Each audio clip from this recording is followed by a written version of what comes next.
I had a bad dream. I woke up with tears in my eyes. It was a dream 20 years from now, when my daughter's children asked me to tell them a story. A story about the time I walked on sandy beaches and there was no plastic. A story about the time I could dive in the Great Barrier Reef and all I saw were fish and clean ocean water. What was it like to see live fish? What did the sand feel like under your feet? Granny, can you tell us why you didn't stop all this marine pollution? My name is Ava Maliepaard. I'm just a girl standing in front of the world, asking you to crush plastic. My mission is to bring back clean water to the oceans by encouraging the protection of healthy and plastic-free coastlines. Humans are responsible for producing 300 million tons of plastic each year, half of which is used only once, then discarded away. What's even more destructive is that globally, 5 to 13 million tons of plastics end up in our oceans each year. Can you picture 350,000 shipping containers filled with the plastic being dumped into the ocean globally? In Europe, where I live, up to 500,000 tons of plastic waste enter the oceans every year. Even though I have always cared deeply about our planet, I was not taking the global plastic crisis seriously enough. Until now. And this is not just a bad dream.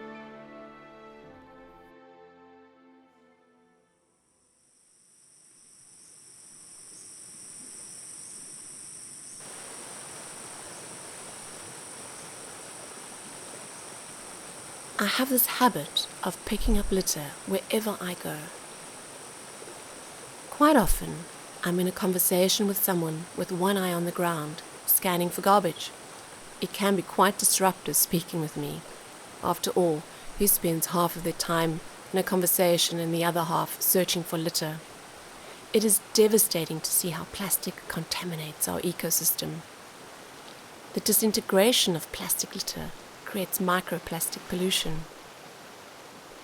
Researchers found microplastics everywhere they looked, in the air, in the soil, in the rivers, in the deepest oceans. Every year, an estimated 8 million tons of plastics end up in the ocean, joining another 150 million tons of plastic already there. I invited Evanna Lyons for a walk along the Lodi River nearby where I live in Dublin. Evanna is the co-founder of Dunia Designs, a business that turns single-use plastic into furniture. Well, remember I was telling you about how it all started on this river. We were picking up plastics every week when we came down here. And when I drilled down into the problem, particularly with the Lodi River, I discovered that there was effluent and industry and agricultural pollutants going into the river as well. And that led me to learn that it was microplastics that was ending up in water. And it's the hidden plastics that we're not aware of. It's easy to be able to pick up a plastic bottle, but we don't understand that we've had a century of producing plastic and probably about 6 decades of mass producing plastic. And every single bit of plastic that has been developed or produced still exists. If it hasn't gone to landfill and been burnt, it still exists. And that has broken down into microplastics. So there's a big thing in this world now. We've got all the massive rivers in the world that are highly polluted with plastics and effluent and pollutants from industry. But we're not finding a solution around that. And sure, we've discussed how, we have to stop that turn the tap off at the top in order to minimize the plastic use at the downstream. But we have to combine that with a number of other solutions. And that's what I love what Dunia Designs is doing, is that you're taking plastic and you're turning it into something of value. And this is what I wanted to do, is bring you guys from Tanzania and back into Ireland, and let's start solving the whole plastic issue. But my little project is the microplastic side of things. And that is probably like a completely another topic that we need to discuss of how we're going to deal with that. But what interests me, and I'm so glad to be here and that we're kind of combining Evanna has always forces been coming passionate from about different areas. recycling. But it was only when she found that there was no plastic recycling amenities in a 2 million people region in Tanzania, Africa, that she decided to do something about it. Evanna has spoken at the UN Environment Assembly, asking tough questions to ministers of the environment and government representatives. And it's no surprise that to date, her business has been a real success. It is solutions like Evanna's that make us hopeful that we can change this game. Through the processing. Yeah. So once we've collected the plastic and we've sorted and washed and shredded it into kind of a similar uniform shape, it goes into what's called a hopper that turns. So we're at over 50 businesses now we've a contract with. We take their waste exclusively, so it's not going into the waterways or landfills or being burnt, which is customary, unfortunately, still in a lot of developing countries. And we also use the kind of waste lumber and turned it into school desks for underprivileged schools in Tanzania, and again a lot of underdeveloped countries. There's a school desk crisis. Pupils are sitting on the floor. So we've created, but we're now finding, which is very exciting, the technology where we can literally take every type of plastic. And for me, it's kind of a dream is to use fertilizer plastics, finding kind of a one rinse wash system in fertilizer, because if you think of all over the world food production, it produces so much in plastic used in fertilizers and pesticides. And if we can capture that from the big corporations, that plastic, and turn it into the likes of decking, construction goods, furniture, we're really having an impact. My big thing that I was looking at, we know recycling is not the answer. It is obviously something that we do because it's like such a critical thing, but we can't be buying things and saying, oh, I'm going to recycle it. Because we know that there's a big issue around the whole recycling companies.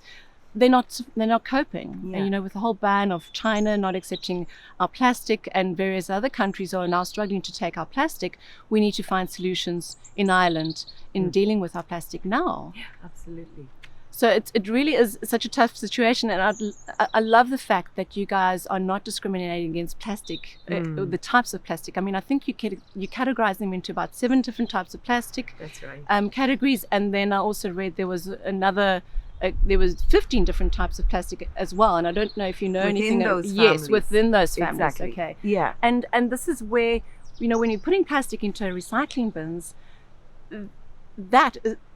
that's still not been sorted correctly, and a lot of it is ending up on landfill. Exactly. And being incinerated. So we're using a lot of plastic to create fuel and energy, which I get it. It's not a bad thing. It's almost like a renewable energy, but it's not something we should be falling on. Absolutely. And this is why I was really interested in your innovations and what you were doing with Denia Designs.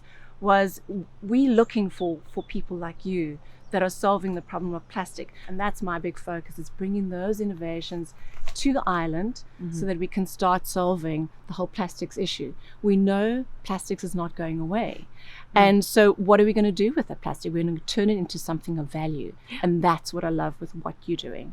So originally we started with quite a simple modular shape of a poof, and we started to expand that idea into the likes of couches, different designs of couches, L-shaped, tables, and then onto accessories and outdoor products as well, like sun loungers and decking and roof tiles. We've now piloted that model successfully in Tanzania with a small team.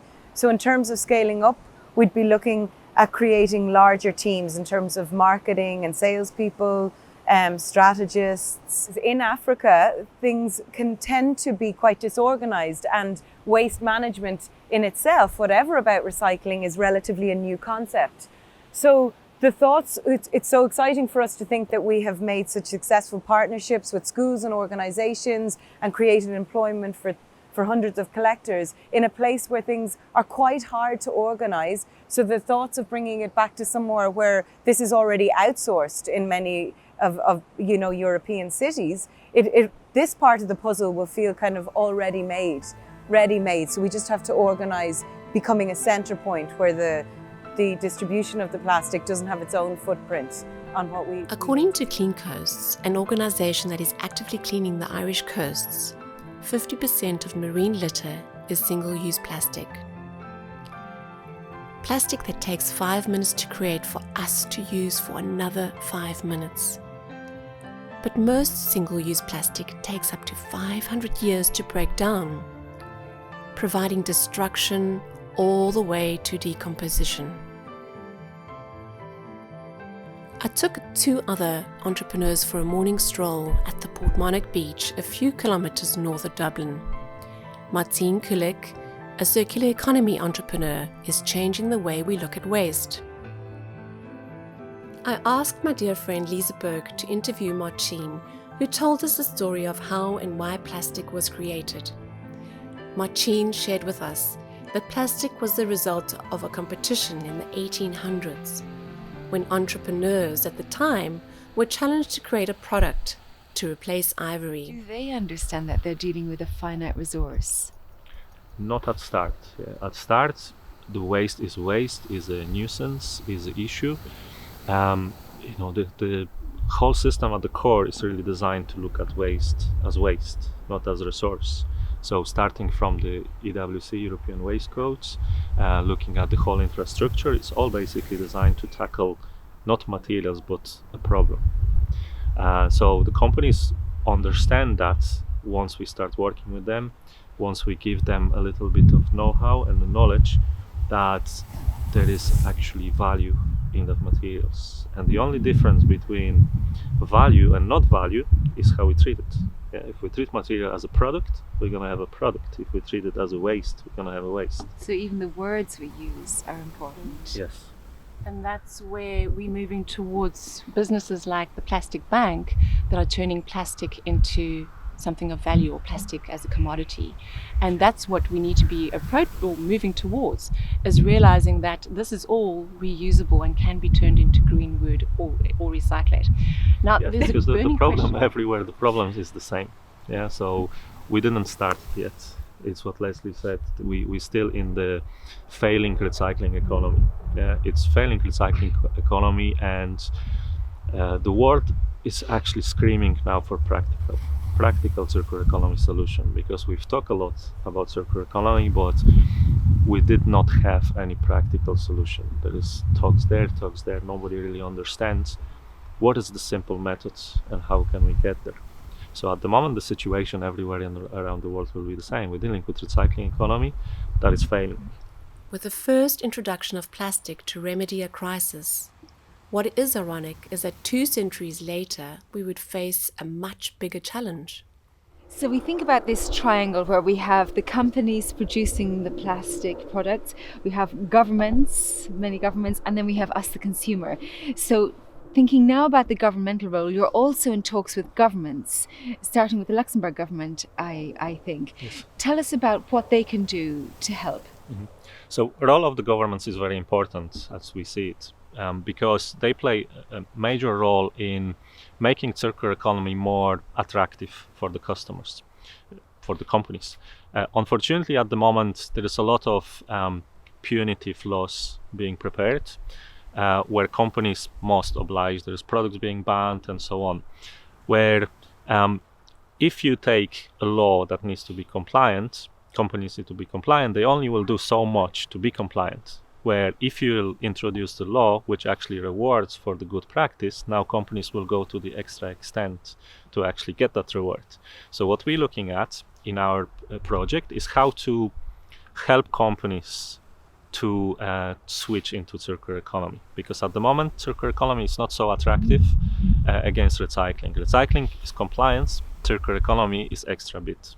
So if we will reward companies to go to this extra bit with tax deductions, with the carbon credits and so on, now I believe you will see a rapid switch towards circular economy, and that's where governments can help.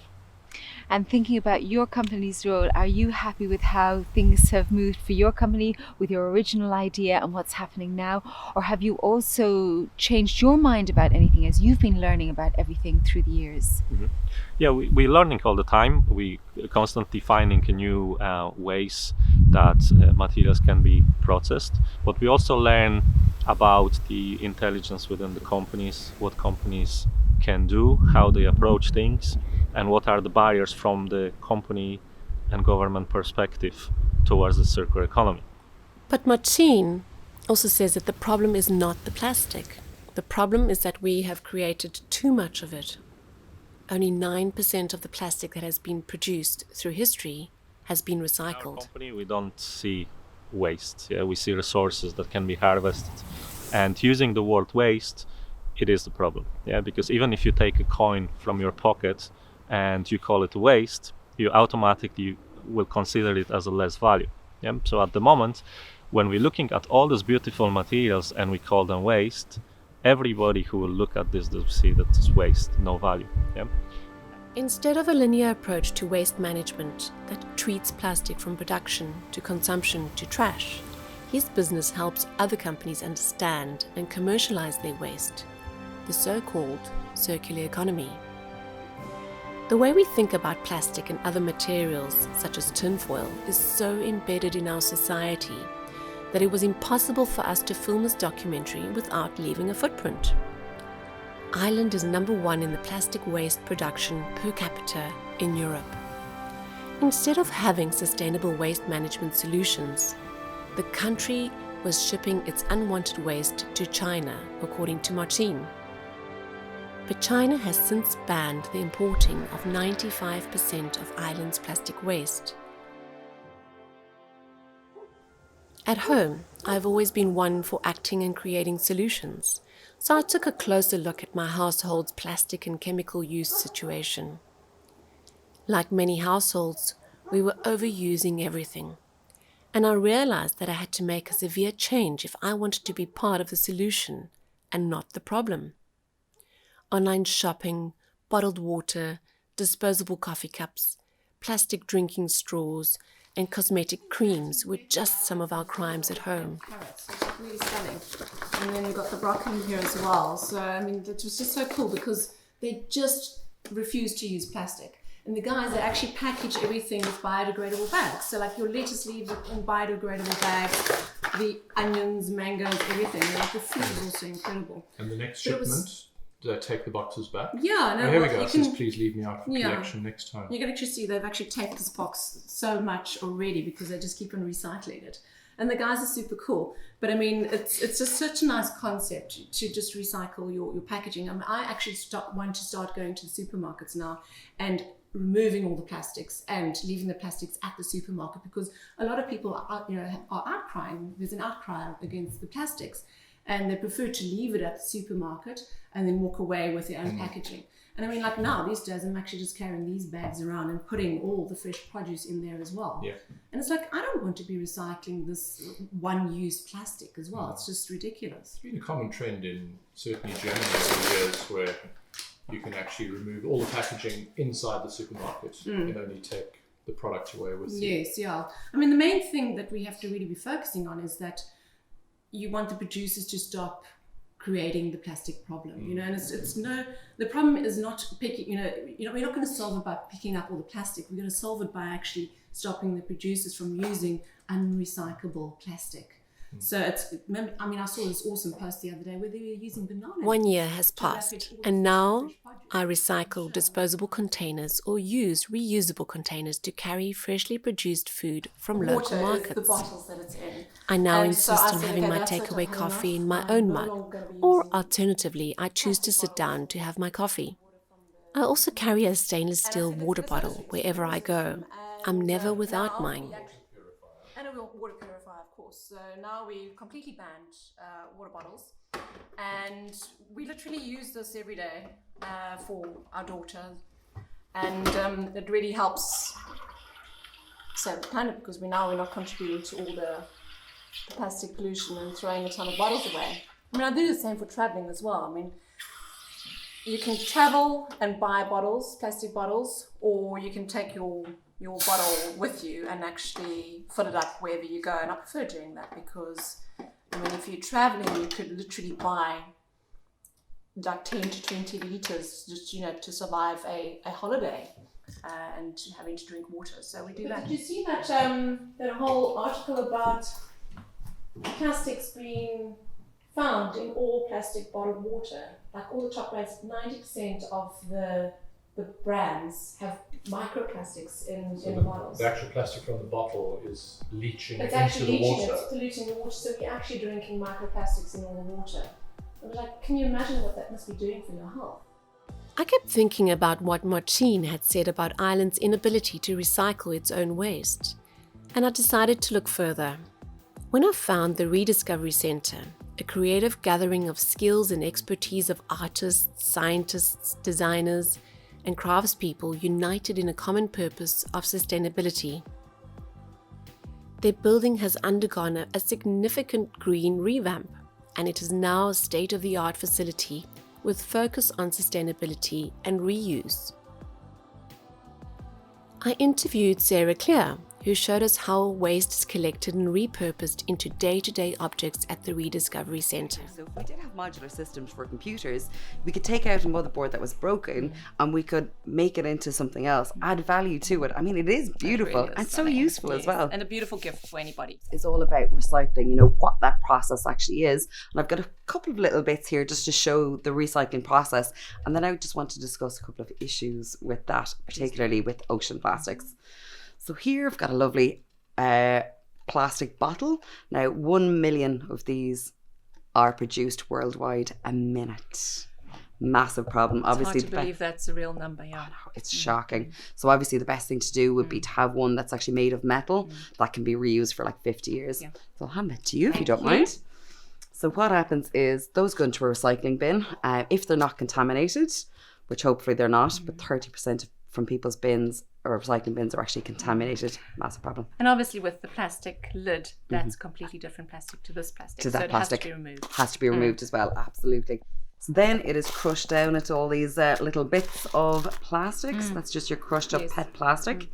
Then when it's gone into a factory, it actually goes through various processes and made into this incredible, what looks like fabric here, but it's basically just melted down plastic bottles. Yes. And then that material can be manufactured and made into fleece jackets like this one. Wow. So 25 plastic bottles went into the making of this beautiful fleece, incredible. which is fabulous. It really is amazing. I actually just recently bought a suitcase, and that suitcase was made out of 24 plastic bottles. Fab. And so now I try and do like a sustainable travel, except for my flight, which I have serious problems around the CO2 emissions. Yeah. But at least with my suitcase, you know, I've gone 100% recycled plastic. Now, can we talk about the issue about the microfibers in the laundry? Absolutely. So oftentimes we don't even think about what our clothes are made of or different things that we're washing as well. But as you're washing anything that's made of plastic, sometimes little bits of this plastic are going to end up coming off the garments, coming off the clothing, going into your machine, going down through the water treatment systems. They don't get caught at water treatment. Where do they end up? In the ocean. In our oceans, where they're consumed by small, whether it's phytoplankton or plankton in the oceans as well. And that's going through the food chain. So actually, by having a fleece jacket, if all of the microfibers from this are ending up in the oceans, going through the whole food chain until eventually it's caught, it goes into a fish, caught by a fisherman, comes back to my plate. They're actually finding microplastics in the mussels of fish now. Yes. And I mean, I genuinely believe that we must go back to basics.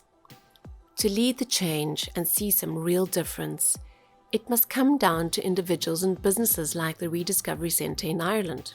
So what we do is we take these emulsion paints, we remix them and we sell them on for €1 a litre. So it's all recycled paint. All of the paint then within the building is actually done with Rediscover paint. So it's all of our own paint. So as you can see, the big vats here, if we have a big order, our paint guys will be able to mix it. We know that colour it is. fashion is made up here, a lot of times. Yeah. And this is where we have to get into that circular mode and not having that fast fashion mentality. Yeah. You know, I just shop at second-hand stores now.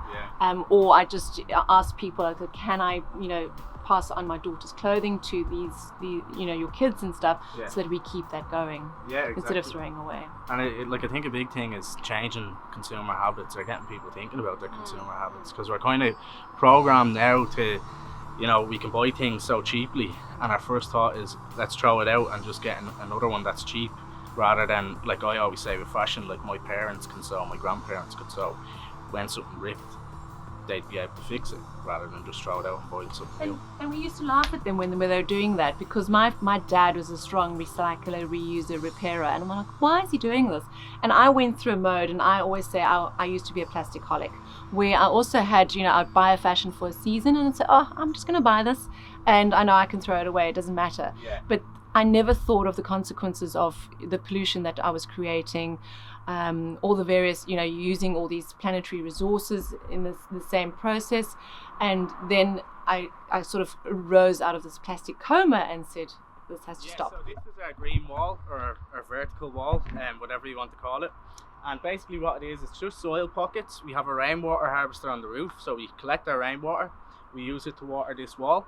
And we also use it for our pond that you see behind you, and we also use it to water the garden and flush the toilets within the building. So I suppose the whole purpose of the garden is to promote biodiversity in urban areas, so that's one of the educational things that we focus on. So we do workshops and so on biodiversity, but I suppose just to go into a bit more detail with this, and with the features of the building in general, we're sort of demonstrating what could be done on other industrial buildings, but also on domestic buildings. This in a way hasn't. A new plastics economy is emerging, where old products find ways to become new and more sustainable products through fully respecting the reuse, repair and recycling principles.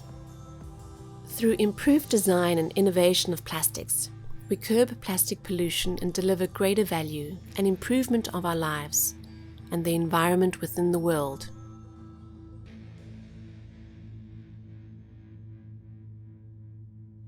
But what steps can we take right now to start marching towards a world with no plastic pollution?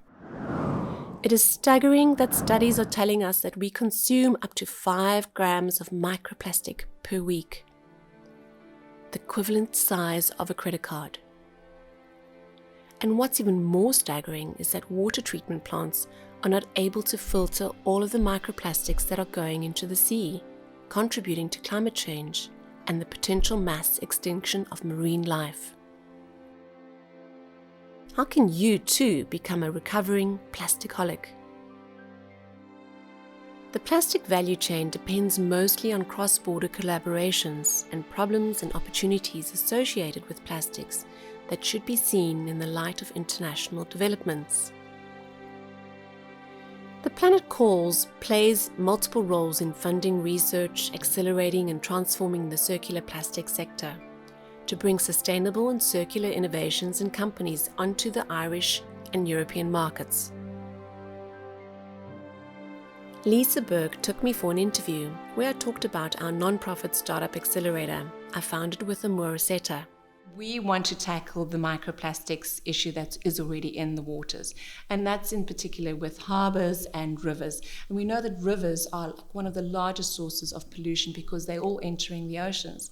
Do you think it really is important for, let's say, the European Union, for instance, to take a stand on this, to put in legislation certain laws that have to be adhered to for companies to incentivize them to actually really shift? It is really critical that the penalties start being put in place, because we've discovered just with smaller initiatives where a simple price increase has been put on plastic bags has made a major change with regards to human behavioural choices. And that has to happen on the upstream producers as well. Bans need to be placed onto them in terms of irresponsible use of virgin plastic or designing unsustainable products as well. And at the moment, the plastic producers still haven't moved from linear to a circular economy. The majority of them are still focusing on taking planetary resources, converting and turning it into a product, and then creating a product of waste. And we need those giants to move towards a circular economy so that we have the plastic circulating, and I'll call it circular plastics. We need to be moving towards the triple PE model, and that is planet, people, and profits.